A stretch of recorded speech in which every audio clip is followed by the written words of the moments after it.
विचारता विस्तारू बाबाजी सद्गुरु दास तुका ओम नमो ज्ञानेश्वरा करुणा करा दयाळा तुमचा अनुग्रह लादलो पावन झालो चराचरी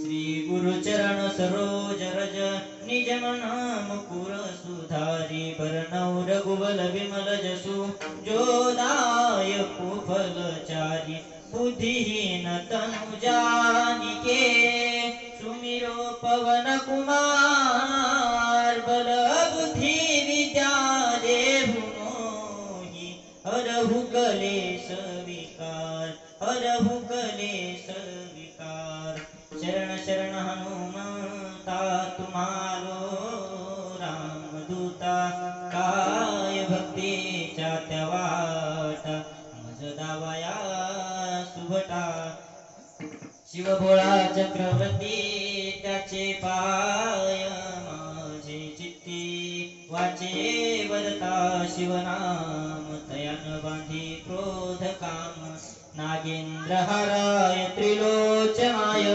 भस्मांगरागाय महेश्वराय नित्याय शुद्धाय दिगंबराय तस्मै नकाराय नमः शिवाय सच्चिदानंद रूपाय विश्वोत्पत्त्यादि हेतवे तापत्रय विनाशाय श्री कृष्णाय वयं नमः विठ्ठल विठ्ठल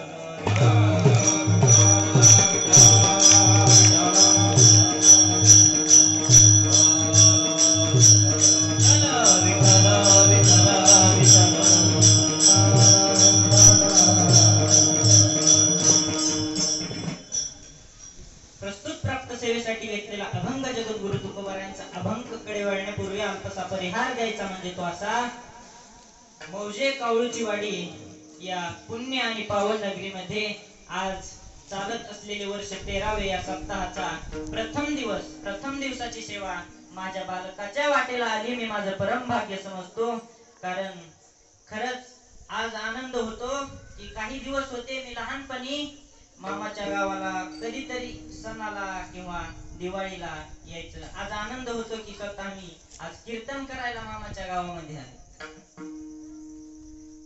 आणि खरंच एवढं भव्य दिव्य मंदिर आणि सर्व काही प्रगती दिसून येते ती फक्त आणि फक्त आपल्या सरपंचामुळे खरंच त्यांच्यासाठी एकदा काय वाटलं आपल्या स्वप्नातले सरपंच आज आपल्या समोर आहे आणि जास्त काय सांगायचं म्हणलं तर सर्वांना माझा परिचय आधीच आहे बरोबर ना होय माता माऊली कारण हे गाव माझ्या मामाचं आहे इथं एका मामाचं नाव घेतलं तर दुसऱ्या मामाला राग येईल सगळेच माझे मामाच इथे विठ्ठल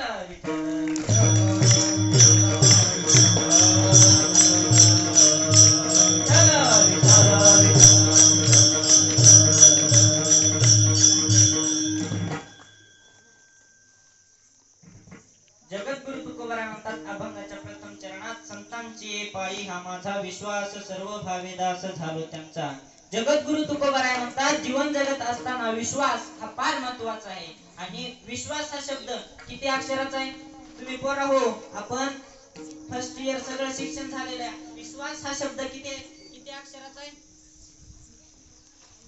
किती अक्षराचा आहे 3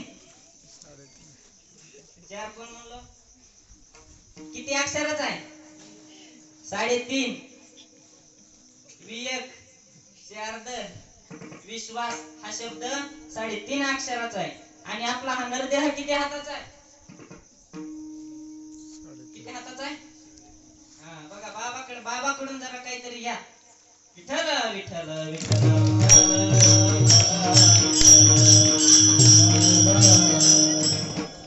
हा आपला नरदेह 3.5 हाताचा या ठिकाणी 3.5 अक्षरावर अवलंबून आहे कारण हा विश्वास हा खूप मोठा आहे आणि हा विश्वास कुठे ठेवला पाहिजे तर आपण संतांच्या चरणावर विश्वास ठेवला पाहिजे जगद्गुरु तुकोबाराय म्हणतात आणि नुसता विश्वास ठेवून चालत नाही कारण त्यांचा दासही झालं पाहिजे आजकाल कोणालाही दास होऊ वाटत नाही आपल्या मालकीनेला आपलं काम ऐकू वाटत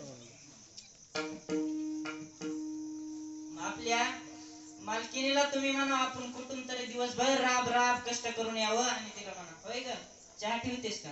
अहो तुमचं तुम्हाला करता येणार का? तुमची मोलकरीण झाली ना. आपल्या स्वतःच्या पत्नीला देखील आपलं काम करू वाटत नाही. मग जगद्गुरु तुकोबाराय म्हणतात दास झालं पाहिजे, कारण जो दास झाला तो जगाचा मालक झाला. दास्यत्व स्वीकारलं कुणी? आमच्या जनाबाईंनी. दास्यत्व स्वीकारलं कुणी? हनुमंतरायांनी. दास्यत्व निकट हनुमंती पै केले, म्हणून देखिले रामचरण. आणि संतांच्या चरणावर विश्वास ठेवल्यानंतर साधक जन म्हणतात आम्ही विश्वासही ठेवला आणि संतांचा दासही झालो. मग संत आमच्यासाठी काय करतील? तर संत तुमचं परम कल्याण करतील, संत तुमचं हित करतील. म्हणून त्याची माझे हित करीती सकळ जेणे हा गोपाळ कृपा करी. आणि अभंगाच्या तिसऱ्या चरणामध्ये जगद्गुरु तुकोबाराय म्हणतात भागलिया मज वाहतील कडे त्यांची आणि जोडे सर्व सुख. कारण देवाच्या सोबत अनेक संत आहेत. नवे नवे तर कोणी खांद्यावर बसलंय, कोणी कडेवर आहे, कोणी हाताला धरलेलं आहे, कोणी बोटाला धरलेलं आहे. तसंच साधक जण जर थकले तर संत देवाच्या प्रमाणे संत भक्ताला साधकाला कडेवर घेतात. म्हणून भागलिया मज वाहतील कडे त्यांचे आणि जोडे सर्व सुख. आणि संत आपल्यासाठी एवढं करतात. संत आपल्यासाठी जर एवढं करतात तर आपण तर काहीतरी केलं पाहिजे ना. मग आपण काहीतरी केलं पाहिजे. काहीही करायची गरज नाही. फक्त आणि फक्त तुका म्हणे शेष सेविना आवडी वचन न मोडी बोलिले. त्यांनी बोललेल्या वचनाचा भंग पावत असं आपण चिंतायचं नाही आणि त्यांचं वचन बोललेलं मोडायचं नाही. विठ्ठल विठ्ठल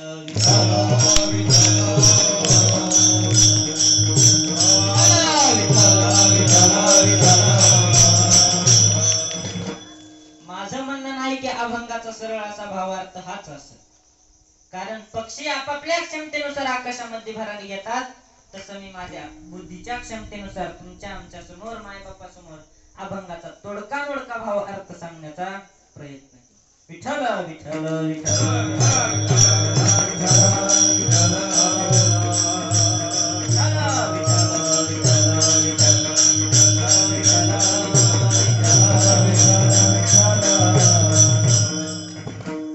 मी प्रत्येक कीर्तनात सांगत असतो की आपण या महाराष्ट्र भूमीमध्ये जन्माला आलो. या महाराष्ट्र भूमीमध्ये आपण जन्माला आलो, खेळतो बागडतो राहतो खातो पितो. कारण ही महाराष्ट्र भूमी ही संतांच्या पादस्पर्शाने पावन झालेली भूमी. कारण या महाराष्ट्रामध्ये अनेक संत होऊन गेले. जगद्गुरु तुकोबाराय, माऊली ज्ञानोबाराय, नामदेवराय, एकनाथ बाबा. आता प्रत्येक संतांचं चरित्र तुम्हाला माहिती. कारण महाराजापेक्षा श्रोतेजन हुशार आहेत. आताच्या कलियुगामध्ये तर बरं का महाराजापेक्षा श्रोतेजन हुशार आहेत. प्रत्येक संतांच्या चरित्रामध्ये आगळं वेगळं काहीतरी दिसून येतं. प्रत्येक संतांचा अधिकार वेगळा आहे. नामदेवरायांचा अधिकार जर पाहिला तर बघा, नामदेवरायांनी कीर्तन करावं आणि जगाच्या मालकानं नामदेवरायांच्या कीर्तनामध्ये नाचावं. इतकं नाचावं इतकं नाचावं. कीर्तनामध्ये इतकं तल्लीन व्हायचे, भगवंत इतकं तल्लीन व्हायचे की त्यांचं स्वतःच धोतर गळून पडलेलं सुद्धा त्यांना माहित नाही. प्रमाण आहे बघा. नामदेव कीर्तन करी पुढे देवनाचे पांडुरंग. नामदेव कीर्तन करी पुढे देवनाचे पांडुरंग. हा झाला नामदेवरायांचा अधिकार. नाथबाबांचा अधिकार काय होता पहा. तुमच्या आमच्या सर्वांच्या माहितीतील प्रसंग आहे का. नाथबाबांनी ज्या वेळेस देह ठेवला, नाथबाबांनी ज्या वेळेस देह ठेवला त्यावेळेस एका मुलीचं परतमूळ होत. तरुण मंडळ, परतमूळ म्हणजे काय तुमचं झालंय का? परतमूळ ऐका. परतमूळ म्हणजे लग्न होऊन आपलं काही टेन्शनच घेऊ नका. कलियुग आहे तसं काही नाही. टेन्शन घेऊ नका. मारुती राहायला मी आल्या आल्या हात जोडलेत, प्रार्थना केली. कावळीच्या वाडीचा असा एकही म्हणजे राहू देऊ नको म्हणलंय. विठ्ठल विठ्ठल विठ्ठल.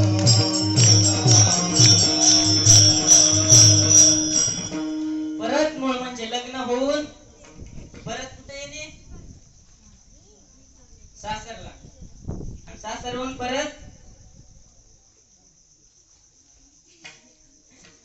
माहेरला येणे, माहेरून परत सासरला जाणे, ते झालं परतमोळ. परतमोळ लेकीचं होतं आणि तिच्या आईनं नाथ बाबांची प्रेत यात्रा पाहिली आणि अशा शिव्या देऊ लागली, माहिती तर तुम्हाला, विठ्ठल विठ्ठल अशा शिव्या देऊ लागली, इतक्या शिव्या देऊ लागली, या काठेरड्याला आजच मारायला दिवस सापडला का, या म्हाताऱ्याला एकच दिवस होता का मारायला, अशा अनेक शिव्या देऊ लागली. त्यावेळेस नाथ बाबांनी त्या पेरडीवरलं प्रेतावरलं उठून बसले आणि त्या मातेला म्हणू लागले, अहो माते, अशा शिव्या शाप काहीही देऊ नका, माझं काही नाही, मी उद्या जातो, तुम्ही तुमचा आनंदाने सण साजरा करा. हा झाला नाथ बाबांचा अधिकार. मला सांगायचं एवढंच की नाथ बाबांनी स्वतः काळाला परत पाठवलं, जगा काळ काय मी दिला माता पाय. हा झाला नाथ बाबांचा अधिकार. जनाबाईंचा अधिकार काय होता, सौदा महाराजांचा अधिकार काय होता पहा. सौदा बाबांनी कुठेही गेले तरी भगवंताचं नामचिंतन करायचं. जनाबाईने हृदयामध्ये भगवंताला हृदयामध्ये स्थान कोणी कोणी दिलं पहा. जनाबाईने भगवंताला ज्ञानाच्या दोरीनं बांधून ठेवलं आणि हृदयामध्ये स्थान दिलं. हृदय बंदी खाना केला, हृदय बंदी खाना केला, हृदय बंदी खाना केला, आत विठ्ठल कोंडीला, हृदय बंदी खाना केला, आत विठ्ठल कोंडीला, धरीला पंढरीचा चोर, धरीला पंढरीचा चोर. आणखी कोणी, हनुमंतरायांनी प्रभू रामचंद्रासोबत सीता मातेलाही हृदयामध्ये सामावून घेतलं. भरपूर संतांनी भगवंताला हृदयामध्ये स्थान दिलं. माऊलींचं चरित्र जर पाहिलं तर माऊलींनी आपल्या आयुष्यामध्ये अनेक चमत्कार केले, भरपूर चमत्कार केले. पूर्वीचे लोक सांगत की कितीही मूर्ख व्यक्ती असला तरी माऊलींच्या समाधीला डोकं लावल्याच्या नंतर त्याला ज्ञान प्राप्त होईल. माऊलींनी रेड्यामुखी वेद बोलवले, निर्जीव भिंत चालवली, आणखी भरपूर चमत्कार ज्ञानोबारायांनी त्यांच्या जीवनामध्ये केले. पण मायबाप संतांना, कोणत्याही संतांचं जर चरित्र पाहिलं तर सर्व संतांना आयुष्यामध्ये त्यांच्या दुःखच जास्त भोगावं लागलं, संकटांना सामोरं जावं लागलं. काही दिवस होते, 4 दिवस ज्ञानोबारायांना, मुक्ताईंना, सोपान देवांना अन्न करून उपाशी पोटी झोपावं लागायचं. आज जर त्यांचं नाव जरी घेतलं ना तरी आपल्याला खाऊ घातल्याशिवाय तिथून उठू देत नाही. ही माऊलींची ताकद आहे. खरंच खूप खूप वेदना सोसल्या हो माऊलींनी, त्यांना खूप संकट आले तरी. आणि आज ज्या महात्म्यांचा आपण अभंग आजच्या कीर्तनाकरिता घेतला त्यांनाही किती त्रास दिला लोकांनी, किती त्रास दिला पहा. त्यांच्या जीवनातही भरपूर चमत्कार झाले आणि सर्वात चमत्कार मोठा म्हणलं तर जगाचा मालक जगद्गुरु तुकोबारायांना न्यायला होता. काही लोकांना खोटं वाटतं, काही लोकांचा विश्वासच बसत नाही की जगाचा मालक जगद्गुरु तुकोबारायांना न्याय होता. पण खरंच अंतकाळी विठू आमासी पावला, कुडी सहित झाला गुप्त तुका. जगद्गुरु तुकोबाराय ज्यावेळेस वैकुंठाला गेले त्यावेळेस भागीरथी माईनं वडिलांना शेवायाचा भात केला, शेवायाचा. आणि तिला माहित नव्हतं बाबा कुठे गेले. भागीरथी माईनं जगद्गुरु तुकोबारायांचा धावा करू लागली, बाबा बाबा बाबा म्हणून हाका मारू लागली. त्यावेळेस जगद्गुरु तुकोबाराय वैकुंठाहून परत त्यांच्या लेकीसाठी आलते. आणि जेवायला बसल्याच्या नंतर शेवायाच्या भातासोबत काय लागतं, काय लागतं, बोलत का नाही तुम्ही, बोलत चला, बोलत चला. तुम्ही तर तोंडालाच हात लावायला लागले. विठ्ठल विठ्ठल विठ्ठल.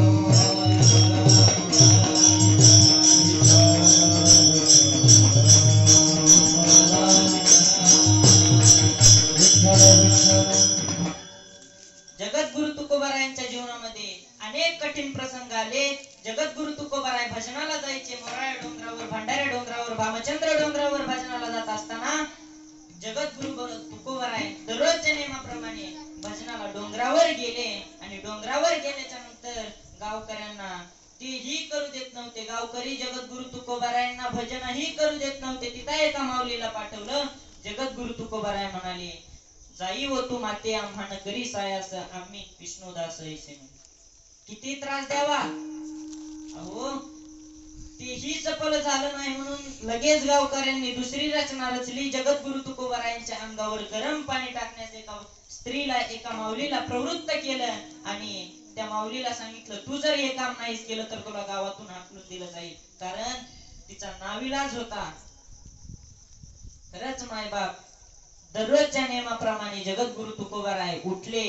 गळ्यामध्ये विणा, हातामध्ये चिपळ्या घेतल्या, पायामध्ये चाळ बांधले आणि विठ्ठल विठ्ठल विठ्ठल भजन करत डोंगराच्या दिशेने जात असताना ज्या मातेला सांगितलं होतं, ज्या स्त्रीला सांगितलं होतं की जगद्गुरु तुकोबराय हा तुक्या तुझ्या दारासमोरून दररोज जातो आणि आज जाताना पहाटे 6 वाजता जाताना याच्या अंगावर रात्रभर उकळतं पाणी तू जगद्गुरु तुकोबरायच्या अंगावर टाकायचं. मायबाप जगद्गुरु तुकोबराय चालत चालत चालत चालत त्या मातेच्या घराजवळ आले आणि मातेच्या घराजवळ आले असता त्या मातेचाही नाविलाज होता मायबाप आणि ते रात्रभर उकळतं पाणी घेतलं आणि जगद्गुरु तुकोबरायांच्या अंगावर टाकलं. मायबाप जगद्गुरु तुकोबरायांना दाह होऊ लागला, सहन होत नव्हतं. तरी पण त्या माता माऊलीला दोष न देता, गावकऱ्यांना दोष न देता जगद्गुरु तुकोबराय पांडुरंगाचा दावा करू लागले. सावरे केशवा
गावकऱ्यांना दोष देता पांडुरंगाचा दावा करू लागले.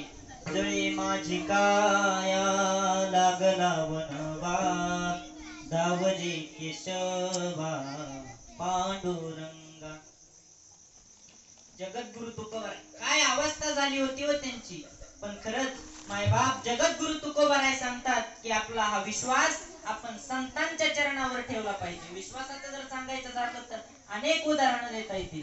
आता समजा आपल्या घरातली जर मुलगी दुसऱ्याच्या घरात द्यायची म्हटलं तर आपण कशाच्या आधारावर देतो? विश्वासाच्या, बरोबर. किंवा दुसऱ्याची मुलगी आपल्या घरात आणायची ठरलं तर कशाच्या आधारावर? विश्वासाच्या.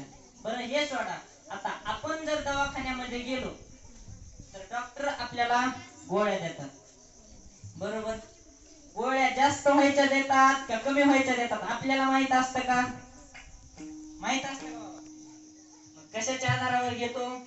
विश्वासाच्या. आपण कोणतीही गोष्ट करताना विश्वास फार महत्वाचा आहे आणि आपण कोणतीही गोष्ट करताना ही विश्वासाच्या आधारावर करतो. जगद्गुरु तुकोबाराय मला तर वाटतं संत आपल्या जीवनाचे गाईड आहेत. आधी म्हणायचे ना बघा, म्हातारा माणूस घरात असलं की घर कसं राहतं, सुरक्षित. ते म्हणतात ना, म्हातार माणूस माझ्या घराचं झाकण. खरंच तसं वाटतं की मला, पण आता तसं नाही. म्हातारा माणूस चालत नाही. हम दो हमारे दो बस, तिसरा एकही चालत नाही. विठ्ठल विठ्ठल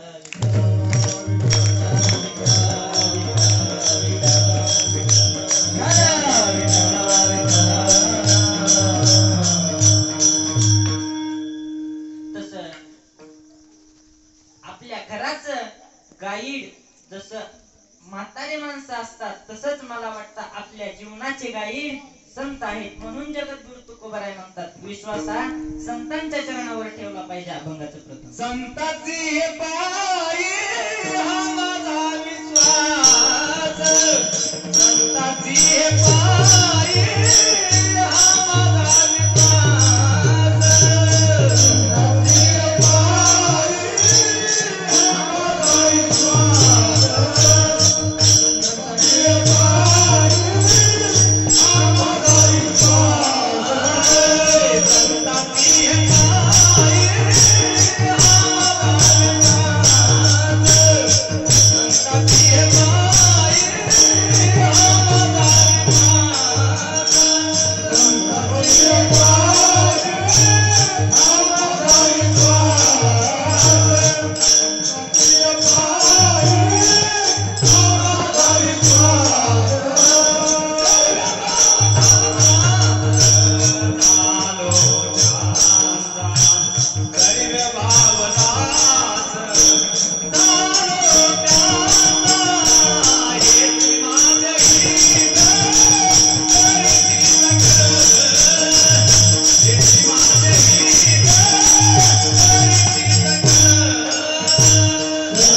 संताची हे पायी हा माझा विश्वास, संताची हे पायी सर्व भावेदास झालो त्यांचा. संतांच्या चरणावर विश्वास कोणी ठेवला पहा. अनेक जणांनी संतांच्या चरणावर विश्वास ठेवला. आपल्या समोर उदाहरण सर्वांच्या माहितीतील आहे. आता पहा, एक महिला भक्त होती. ती काही लय मोठी विद्वान पंडित असं काही नव्हतं. ती तुम्हाला वाटन की 50 करोडाच्या बंगल्यात राहत होती, असंही काही नाही. तिला वेद म्हणता येत होते, असंही काही नाही. तिला साधा हरिपाठही पाठ नव्हता, पण तिचं मन मात्र थोडं निर्मळ होतं. आता आपल्याकडे सगळं गबाळ आहे, पण तेवढं मात्र नाही. तिचं मन किती निर्मळ होतं. जैसी गंगा वाहे तैसे ज्याचे मन, भगवंत जाणत याजवळ. गंगे एवढं निर्मळ तिचं मन होतं पहा. तिनं ज्या दिवशी म्हणजे ती लहानाची मोठी होऊ लागली, मोठी होत असताना एक दिवस लग्नाचं वय झालं आणि तिच्या वडिलांना तिचं लग्न करायचं ठरवलं. आणि लग्न करायचं ठरवल्याच्या नंतर लग्नामध्ये अशी 1000 बोकडांची दावण बांधली. दारामध्ये 1000 बोकडांची दावण बांधली आणि त्या लेकीनं बापाजवळ जावं आणि त्या लेकीनं बापाला विचारावं, बाबा ते बोकड कशासाठी बांधले तू?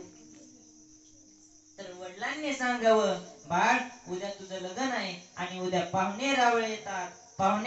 पाहुण्यांसाठी हे भोजनाची तयारी करून ठेवली आणि पाहुण्यांना जर भोजन नाही दिलं तर पाहुणे नाराज होतात. आता पाहुणे कोण? वराड. त्या बापानं लेकीचं लग्न किती थाटामाटात लावलंय. त्या किती थाटा मागामागचा कष्ट बापाचं काही बघत नाही, फक्त जेवायला चांगलंय एवढं बघते. आता तुम्ही ठरवायचं, जे जेवणावरून नाक डोळे मोडते ते वराड म्हणायचं. विठ्ठल विठ्ठल विठ्ठल विठ्ठल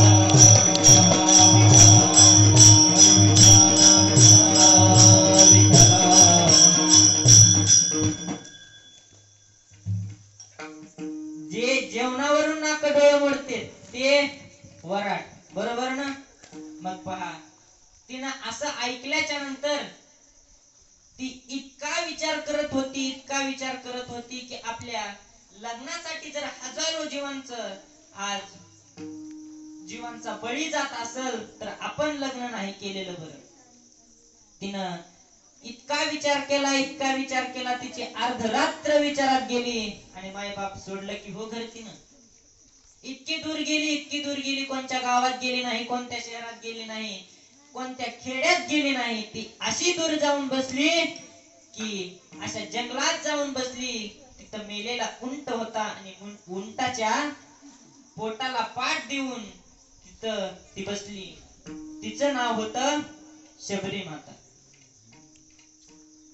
आणि कारण तिला एवढंच माहित होतं, कारण आता उद्या सकाळी उठल्याच्या नंतर बाबा मला शोधायला प्रधानांना पाठवतील किंवा बाबा येतील, पण त्यांना जर असं कोणत्या गावात गेले असं कळालं तर 100% माझं लग्न वाजवून देतील, असं शबरी मातेला कळालं. म्हणून तिने असा निश्चय घेतला की आपण जिथं कोणीही येत नाही अशा ठिकाणी जाऊन बसायचं. आणि शबरी माता त्या उंटाच्या कडेला बसली. सकाळ झाली, राजाने प्रधानांना पाठवलं.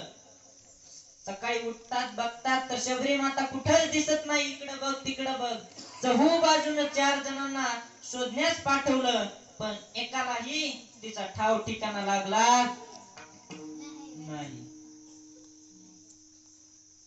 कारण ती खूप दूर गेली होती, अशा जंगलात गेली होती की तिथं एक व्यक्ती एक क्षणभर सुद्धा थांबणार नाही अशा जागेवर गेली होती. आणि तिला तेव्हा काहीच कळत नव्हतं, संतांची सेवा कशी करावी, काय करावं, काहीच कळत नव्हतं. पण मायबाप तिनं संतांकडे धाव घेतला आणि ज्या वाटेनं संत जातात ती वाट आपल्या स्वतःच्या केसानं झाडून काढायची. महाराज, संत ज्या वाटेनं जातात ना ती वाट आपल्या केसानं झाडून काढायची. आणि एक दिवस त्या संतांनी बघितलं की आपली दररोज वाट कोणीतरी झाडतय, आणि ते संत होते महाराज कोण? मातंग ऋषी. मातंग ऋषींनी पाहिलं आणि शबरी मातेला आपल्या आश्रमामध्ये नेलं. मातंग ऋषीचं वय झालं आणि मातंग ऋषींनी शबरी मातेला सांगितलं, हे बघ शबरी, त्या भगवान परमात्म्याला आम्हाला भेटायला जावं लागतं, पण तो प्रभू रामचंद्र भगवान तुला भेटण्याकरिता तुला सापडत येतील. फक्त एवढ्याच शब्दावर शबरी मातेनं विश्वास ठेवला.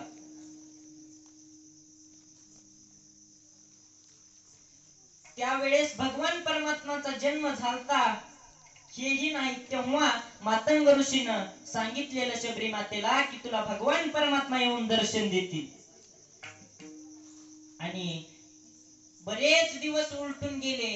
तिची अशी अवस्था झाली, दात गळून गेले, डोळ्याने काही दिसत नव्हतं, पायाने चालता येत नव्हतं, काठीचा आधार घेऊन चालावं लागत होता. पण मायबाप एक सोन्याचा दिवस उजाडला आणि प्रभू रामचंद्र शबरी मातेला सापडत सापडत त्या शबरी मातेच्या कुटियामध्ये आली. तिला माहित झालं की प्रभू रामचंद्र जगाचा मालक आज माझ्या कुटियामध्ये आला. कारण तिला इतका आनंद होत होता, इतका आनंद होता की सांगूच शकत नाही. ऐका, आणि शबरी मातेला काहीच कळत नव्हतं, भगवंताचे पाय धुवायला देखील पात्र देखील नव्हतं. आपल्याकडे आता घर पात्रानं भरलेत, पण देवाचे पाय धुवायची पात्रता आहे का? नाही. कारण तिची पात्रता होती पण पात्र नव्हतं. महाराज, तुम्ही म्हणता पात्र नव्हतं तर जेवत कशात होती? जेवत होती, भूक लागली की झाडाचे फळं तोडून खावं, तहान लागली की वंजळीनं पाणी प्यावं. मग प्रभू रामचंद्राचे चरण कमल आपल्या वंजळीमध्ये घेतले आणि वंजळीवर त्या पायावर भगवंताच्या डोकं ठेवलं. इतकी रडली, इतकी रडली, इतकी रडली की त्या डोळ्यामध्ये अश्रूंनी भगवंताचे चरण कमल धुतले. फक्त आणि फक्त संतांच्या चरणावर विश्वास ठेवला होता. जगद्गुरु तुकोबारायांनी काय सांगितलं? संतांच्या चरणावर विश्वास ठेवला पाहिजे. संतांची पायी हा माझा विश्वास, सर्व भावेदास झालो त्यांचा. मग शबरी मातेनं संतांच्या चरणावर विश्वास ठेवला म्हणून जगाच्या मालकाचं दर्शन झालं. मनुष्यानेच संतांच्या चरणावर नाही तर पशुने देखील संतांच्या चरणावर विश्वास ठेवलेला. वृंदावनाच्या रम्य वातावरणामध्ये एक मयूर आणि एक मयुरी राहत होती. पावसाळ्याचे दिवस होते, थुई थुई पाऊस पडावं आणि त्या मोराने आणि मयुरीने नाचाय सुरुवात करावी.